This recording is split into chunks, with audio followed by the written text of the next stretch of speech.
ಶಾಸಕ ಪ್ರದೀಪ್ ಈಶ್ವರ್ ಮಂತ್ರಿ ಆಗಬೇಕಂತ ಹೇಳಿ ಈಗ ಕೂಗು ಕೇಳಿ ಬರ್ತಾ ಇದೆ ಬೆಂಬಲಿಗರಿಂದ ಈ ರೀತಿಯಾದಂತಹ ಒಂದು ಮಾತು. ಅದಕ್ಕೋಸ್ಕರ ಹೋಮ ಹವನವನ್ನ ಕೂಡ ಮಾಡಿಸ್ತಾ ಇದ್ದಾರೆ.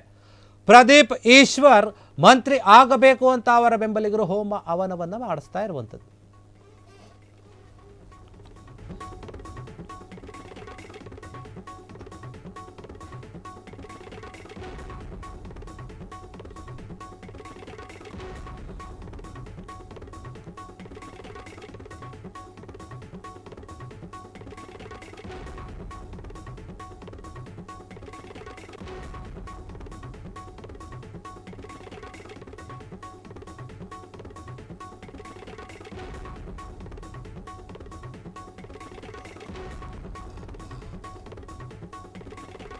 ಬೆಂಬಲಿಗರು ಪ್ರದೀಪ್ ಈಶ್ವರ್ ಮಂತ್ರಿ ಆಗಬೇಕು ಅಂತ ಹೋಮ ಹವನ ಮಾಡ್ತಾ ಇದ್ದಾರೆ.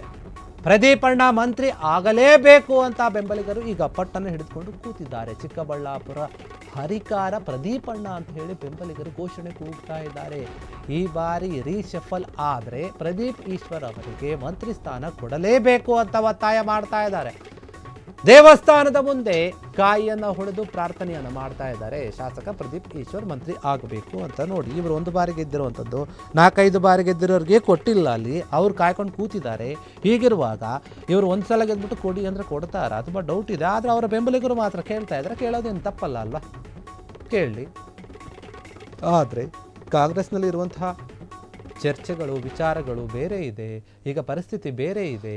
ಈ ರೀತಿಯಾಗಿ ಒಂದು ಬಾರಿ ಗೆದ್ದಂಥವರಿಗೆ ಕೊಡಬಹುದು ಅಥವಾ ಕೊಡದೇ ಇರಬಹುದು. ಅದು ಅವರ ಮೇಲೆ, ಅವರು ನಾಯಕರ ಬಳಿ ಯಾವ ರೀತಿಯಾಗಿ ಇದ್ದಾರೆ ಮತ್ತು ಅವರು ಯಾವ ರೀತಿಯಾಗಿ ಕೆಲಸ ಮಾಡ್ತಾ ಇದ್ದಾರೆ, ಅವರ ಬೆಂಬಲಿಗರು ಯಾವ ರೀತಿಯಾಗಿ ನಡೆದುಕೊಳ್ತಾರೆ, ಹೆಂಗೆ ಕೇಳಿಕೊಳ್ತಾರೆ ಅನ್ನೋದ್ರ ಮೇಲೆ ಕೂಡ ಡಿಪೆಂಡ್ ಆಗಿರುತ್ತೆ. ಹೀಗಾಗಿ ಈ ಒಂದು ವಿಚಾರ ಏನಿದೆ, ಪ್ರದೀಪ್ ಈಶ್ವರ್ ಅವರು ಮಂತ್ರಿ ಆಗಬೇಕು ಅಂತ ಅವರ ಬೆಂಬಲಿಗರು ಏನು ಕೂಗ್ತಾ ಇದ್ದಾರೆ, ಹೋಮ ಹವನವನ್ನು ಮಾಡ್ತಾ ಇದ್ದಾರೆ, ದೇವರ ಮೊರೆ ಹೋಗ್ತಾ ಇದ್ದಾರೆ, ತೆಂಗಿನಕಾಯಿ ಹೊಡ್ತಾ ಇದ್ದಾರೆ, ಪೂಜೆ ಮಾಡ್ತಾ ಇದ್ದಾರೆ. ಏನೇ ಮಾಡಿದ್ರೂ ಕೂಡ ಹೈಕಮಾಂಡ್ ನಿರ್ಧಾರ ಮಾಡಬೇಕು. ಮುಖ್ಯಮಂತ್ರಿ, ಉಪಮುಖ್ಯಮಂತ್ರಿ ಇವರು ಕೂಡ ಯೋಚನೆ ಮಾಡಬೇಕು.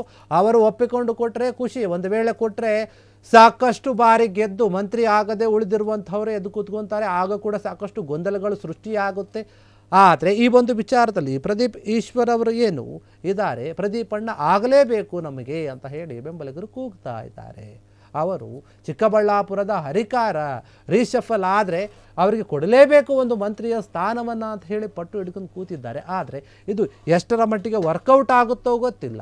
ಪ್ರದೀಪ್ ಈಶ್ವರ ಬೆಂಬಲಿಗರು ಈ ರೀತಿಯಾಗಿ ಮಾತನಾಡ್ತಾ ಇದ್ದಾರೆ, ಪೂಜೆಗಳನ್ನು ಮಾಡ್ತಾ ಇದ್ದಾರೆ ಎನ್ನುವಂತಹ ವಿಚಾರ ಕೇಳಿ ಬರ್ತಾ ಇದೆ. ಹೀಗಾಗಿ ರೀಶಫಲ್ ಆದರೆ ಕೊಡ್ರಿ ಅಂತ ಕೇಳ್ತಾ ಇದ್ದಾರೆ.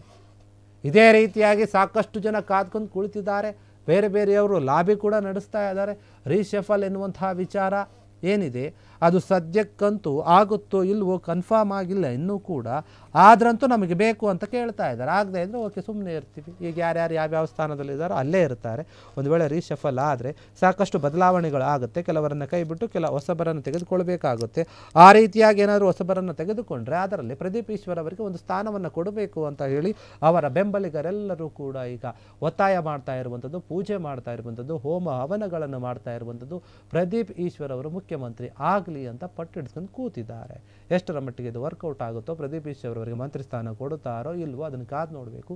ಆದರೆ ಅವರ ಬೆಂಬಲಿಗರ ಆಸೆ, ಪ್ರಾರ್ಥನೆ ಎಲ್ಲವೂ ಕೂಡ ಈ ರೀತಿಯಾಗಿದೆ. ಪ್ರದೀಪ್ ಅಣ್ಣ ಆಗಬೇಕು, ಮುಖ್ಯಮಂತ್ರಿಯವರು ಅವರ ಗಮನಕ್ಕೆ ಬಂದು ಅವರಿಗೆ ಮಂತ್ರಿ ಸ್ಥಾನವನ್ನು ಕೊಡಬೇಕು ಅಂತ ಹೇಳಿ ಅವರ ಬೆಂಬಲಿಗರೆಲ್ಲರೂ ಕೂಡ ಕೇಳಿಕೊಳ್ತಾ ಇದ್ದಾರೆ. ಪ್ರದೀಪ್ ಈಶ್ವರ್ ಅವರ ಒಂದು ಹೆಸರು ಮುಖ್ಯಮಂತ್ರಿ ಅವರ ಗಮನಕ್ಕೆ, DCM ಅವರ ಗಮನಕ್ಕೆ ಬಂದು ಅವರು ಮಂತ್ರಿ ಆಗಬೇಕು. ಆದರೆ ಅವರ ಬೆಂಬಲಿಗರಿಗೆ ಖುಷಿ, ಇಲ್ಲ ಅಂದರೆ ನಿರಾಸೆ. ರೀಶಫಲ್ ಆದರೆ ಈ ರೀತಿಯಾದಂಥ ಒಂದು ಬೇಡಿಕೆ ಅವರ ಕಡೆಯಿಂದ. ಕ್ಷಣ ಕ್ಷಣದ ಸುದ್ದಿಗಳಿಗಾಗಿ ಫ್ರೀಡಂ ಟಿವಿ ಸಬ್ಸ್ಕ್ರೈಬ್ ಮಾಡಿ, ಲೈಕ್ ಮಾಡಿ ಹಾಗೂ ಫಾಲೋ ಮಾಡಿ. ಹೊಸ ಸುದ್ದಿಗಳ ನೋಟಿಫಿಕೇಶನ್ಗಾಗಿ ಬೆಲ್ ಐಕಾನ್ ಮೇಲೆ ಕ್ಲಿಕ್ ಮಾಡಿ.